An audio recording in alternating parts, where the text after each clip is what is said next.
Ang mabuting balita ng Panginoon ayon kay San Lucas. Isang araw ng pamamahinga, si Jesus ay nagtuturo sa isang sinagoga. May isang babae roon na 18 taon nang may karamdaman sanhi ng isang masamang espiritu. Siya'y nakukuba at hindi na makaunat. Nang siya makita ni Jesus, tinawag siya at sinabi, "Malaya ka na sa iyong karamdaman." Ipinatong ni Jesus ang kanyang mga kamay sa babae at noon di nakatayo siya ng tuwid at nagpuri sa Diyos. Ngunit nagalit ang tagapamahala ng sinagoga sapagkat nagpagaling si Jesus sa araw ng pamamahinga.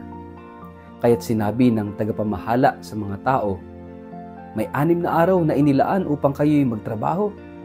Sa mga araw na iyon kayo pumarito upang pagalingin at huwag sa araw ng pamamahinga."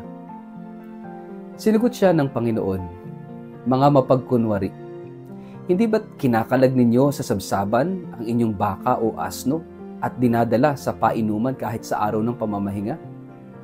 Ang anak na ito ni Abraham ay ginapos ni Satanas sa loob ng 18 taon. Hindi ba dapat siyang kalagan kahit na sa araw ng pamamahinga?" Napahiya ang lahat ng kumakalaban kay Jesus dahil sa isinagot niya. Natuwa naman ang mga tao dahil sa lahat ng mga kahanga-hangang bagay na ginawa niya. Ang mabuting balita ng Panginoon. Word of the day, hear what God has to say.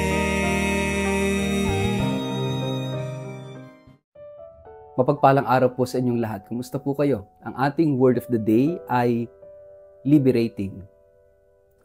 Sa ebanghelyo natin ngayon, isang babae ang matagal nang baluktot ang katawan. 18 taon siyang hindi makatingala, hindi makalakad ng tuwid, at tila ba alipin ng kanyang karamdaman. Walang pangalan ng babae sa kwento, ngunit binigyan siya ni Jesus ng pinakamahalagang pagkakakilanlan, anak ni Abraham. Isa siyang bahagi ng bayang pinili ng Diyos.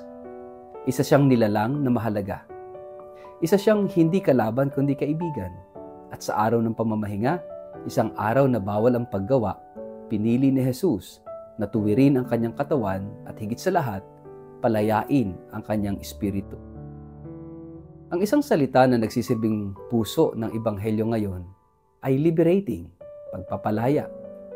Sapagkat ang kabutihang loob ni Jesus ay hindi lang nakatuon sa pisikal na paggaling, kundi sa mas malalim pang layunin, ang palayain ang tao mula sa mga bagay na nagpapabigat, nagpapahinto at nagpapahiwalay sa kanya mula sa Diyos at sa kanyang kapwa.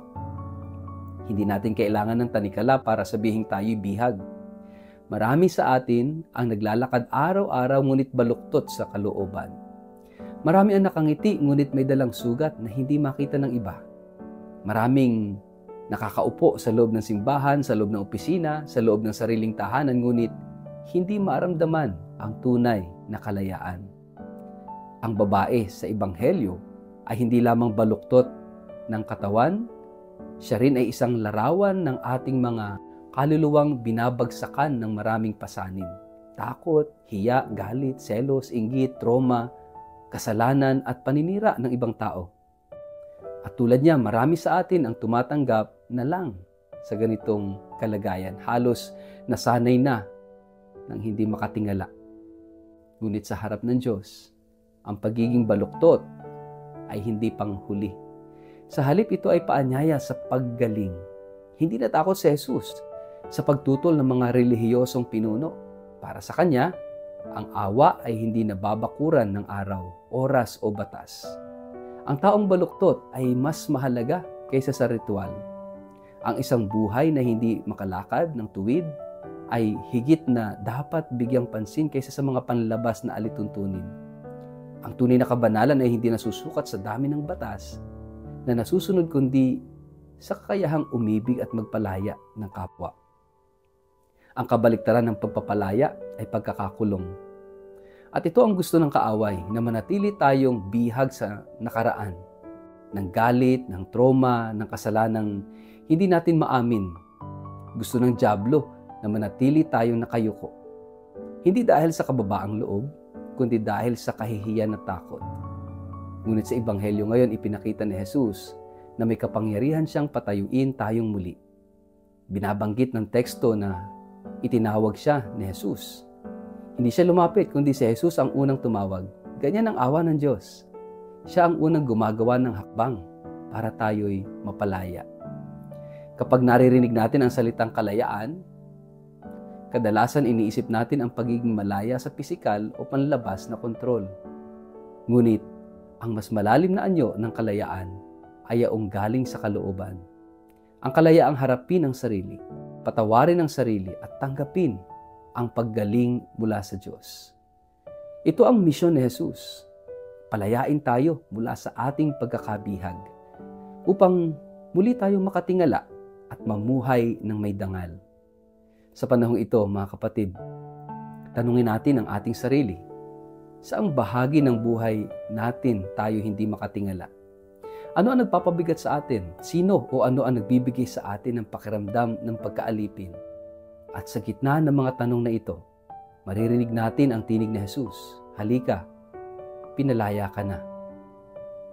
Ang babae ay hindi lang gumaling. Siya ay nakatanggap ng bagong dignidad. Siya ay naging tanda ng presensya ng Diyos na nagpapalaya. Maging tayo rin sana ay maging saksi ng kapangyarihan ng pagpapalaya ng Diyos sa ating panahon.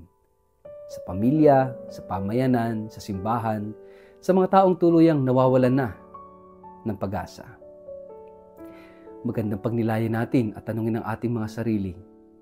Saang bahagi ng ating buhay tayo inaanyayahang tumayo, tumingala at tumanggap ng pagpapalaya ng Diyos.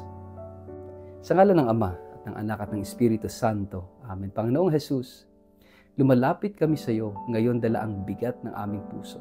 Tulad ng babae sa Ebanghelyo, kami minsan ding nakayuko, baluktot at takot, galit at pagod.